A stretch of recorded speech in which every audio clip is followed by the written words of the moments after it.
All right, guys, let's talk about some of those struggles that Luka said right from the beginning, taking accountability. He was a minus 25 tonight. He said, I have to take care of the basketball. There's no way I should ever have 9 turnovers. You know, Luka and AR only got to the free throw line once. Luka only 5 times. That is something we rarely ever see. And they had 14 turnovers between the two of them. Yeah, you know, a lot of times when you have the ball in your hand for a long period of time, every possession, it starts with you. Sometimes that's not good against good defensive, physical teams. And I think, you know, I love Luka. I think the ball should be in his hand, but I think a lot of times it's got to move.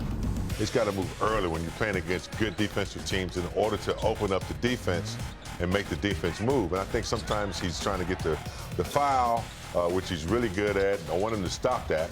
But I think, you know, the ball didn't move tonight. And I think, I don't know, Austin, he might have been a little fatigued tonight. Rob, you pointed out bad cop that they left him in the game too long. They just didn't have that bounce tonight. Nobody.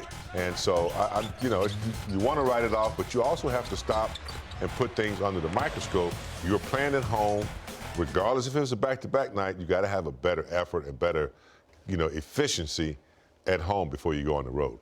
So, you know how when you give a little kid too much sugar, he's really active, like he don't want to go to sleep? You know, right? Yes, of course. So, you know how I always say you give the bigs a little sugar? Gives me nightmares still. Yeah, you give kids, you know, basketball players need a little sugar to be active. Yeah. Take Rui, for instance. One freaking shot. One shot. And I guarantee you he had no sugar, so he didn't have no energy. And DeAndre Ayton, he used to get about 10 or 12 shots. Tonight, he only got what? 6 of 8 shots. Yeah. No sugar. What I mean by that is you gotta share the basketball. Gotta feed him. You gotta share the basketball. I know I got a good shot. You gotta pass. Okay, Luka hadn't had a shot. I mean, Rui hadn't had a shot. Jackson Hayes hadn't had. These guys haven't. You gotta get them some sugar. And I don't care. That's the one thing that Phil Jackson would do sometimes. He would run this thing called 4-pass. That means you had to pass the ball 4 times before you even thought about taking a shot. Now that means I get to touch the ball, I get to feel like I'm engaged, and I can do certain things. And sometimes the Lakers, you come down 5 possessions where only Luka and AR would touch the rock. Now LeBron's back. Now LeBron's added to the mix. So you got to be appreciative of the teammates and give them a little sugar because that's going to make them feel more involved in the game and make them play harder. You know, Luka can get his shot. Austin can get his shot. LeBron can get his shot.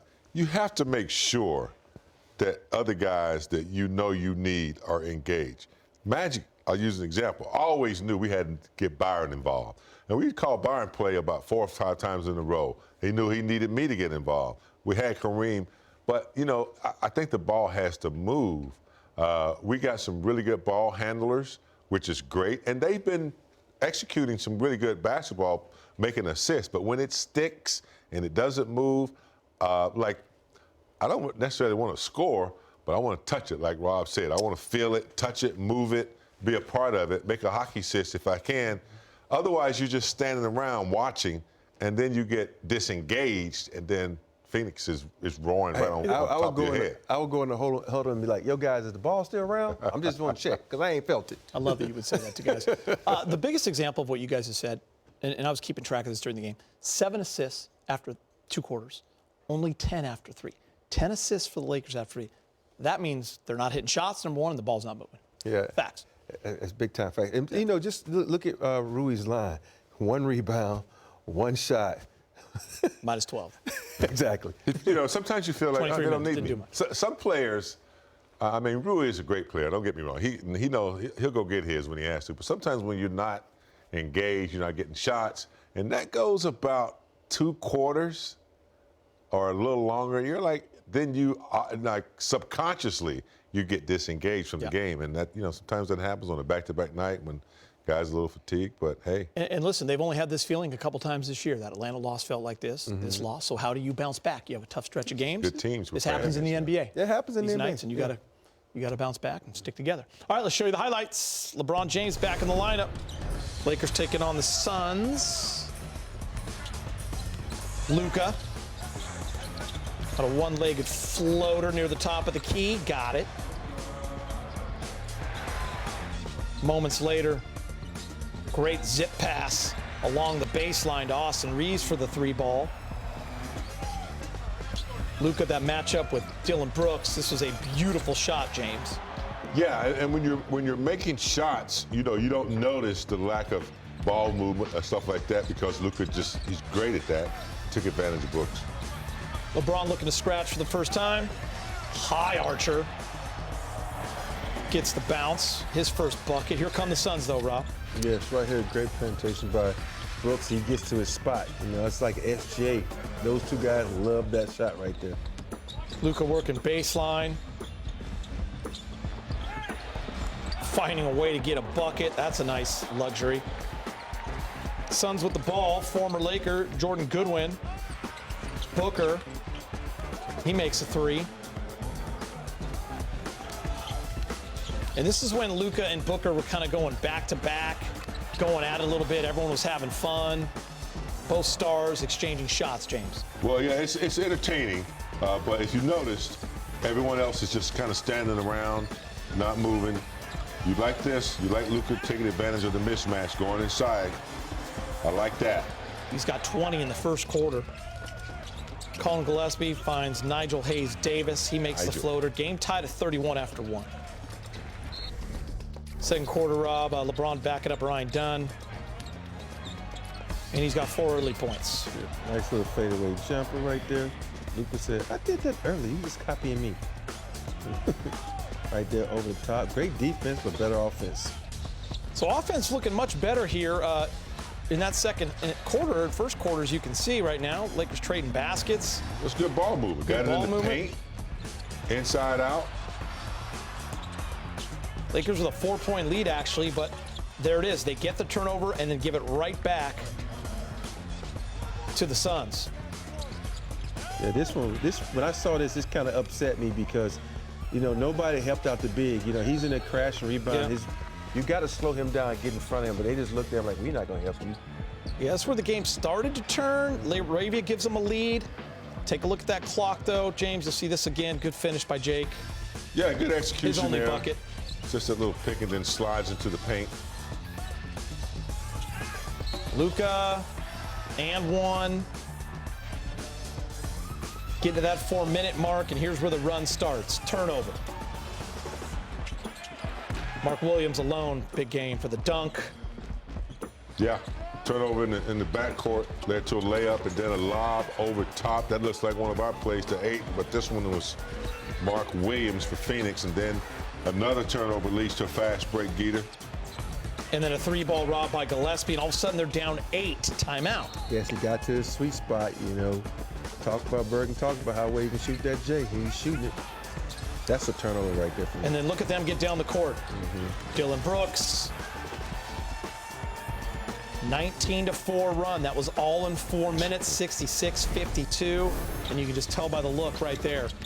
Third quarter, much of the same. Suns up 16. More Brooks, big game. There's that spot he was getting to all night. Yeah, he's got a strong upper body. He gave Austin some of his own medicine, get into the paint with the bump and one. You're hoping the Lakers could win this quarter. If they can win the quarter, get it to 10, you got a shot. But another dunk. Luka getting into the paint. Closest the Lakers would get right here. Got it down to 12. But then Rob, more turnovers. More turnovers, too much handling of the rocks. Right there, I don't understand why you didn't get the ball back right there. The ball was right in front of your face. Poke it and loose. But No, one steal? One steal, no block. Man, his shot is much improved. He was a streaky shooter before, but he's really worked on that shot, very consistent. We mentioned the 28 fast break points. Gets behind the Laker D. Touchdown. Yeah, to me tonight really showed you when you take bad shots and they don't go down, and every time you contest a shot, you snowbird, that's what happened. 96-77, the Suns rolling. Fourth quarter. Ayton puts it in.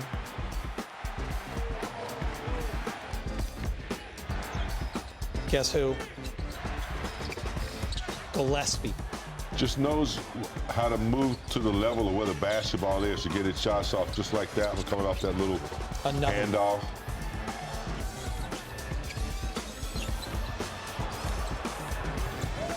Dunk. 19th turnover.